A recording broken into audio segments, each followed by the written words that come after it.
ఇలా మీ ముందుకు రావడానికి కారణం విశ్వంభర. చాలా మందికి డౌట్ ఉంది, ఈ చిత్రం ఎందుకు డిలే అవుతుంది, ఆలస్యం అవుతుందని. ఈ ఆలస్యం, ఈ జాప్యం చాలా సముచితం నేను భావిస్తున్నాను. ఎందుకంటే ఈ చిత్రం సెకండ్ హాఫ్ మొత్తం విఎఫ్ఎక్స్ అండ్ గ్రాఫిక్స్ మీద ఆధారపడి ఉంది. మీకు అత్యున్నతమైన ప్రమాణాలతోటి, ద బెస్ట్ క్వాలిటీ తోటి ఇది మీ ముందుంచాలి, మీకు అందివ్వాలన్న దర్శక నిర్మాతల ప్రయత్నమే ఈ జాప్యానికి ప్రధానమైన కారణం. ఎలాంటి విమర్శలకు తావివ్వకుండా శ్రద్ధాశక్తులతో తీసుకుంటున్న సముచితమైన సమయం ఇది. ఇక ఈ చిత్రం గురించి చెప్పాలంటే ఇది ఒక చందమామ కథలా సాగిపోయేటటువంటి అద్భుతమైనటువంటి కథ. ముఖ్యంగా చిన్నపిల్లలకు, మరీ ముఖ్యంగా పెద్దవాళ్ళలో ఉండే చిన్నపిల్లలు ఉంటారే, వాళ్ళని సైతం ఇది అల్లరిస్తుంది, వినోదపరుస్తుంది.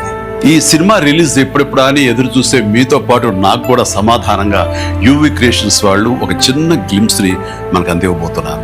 అది నా పుట్టినరోజు సందర్భంగా ఒక రోజు ముందు, అంటే ఇక్కడి నుంచి కొన్ని గంటల తర్వాత ఆగస్టు 21 సాయంకాలం 6:06 అంటే కొన్ని గంటల వ్యవధిలో అది మన ముందు ఉంచుతున్నారు. అది మనల్ని ఖచ్చితంగా ఆకట్టుకుంటుందని నమ్మకం నాకైతే ఉంది.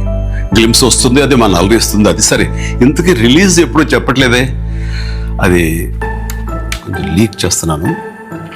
చిన్నపిల్లలు, పెద్దవాళ్ళు ఉండే చిన్నపిల్లలు దీన్ని ఎంజాయ్ చేసే సీజన్ సమ్మర్ సీజన్, వచ్చే వేసవి 2026 వేసవి నాడు ఈ సినిమా మీ ముందు ఉంటుంది.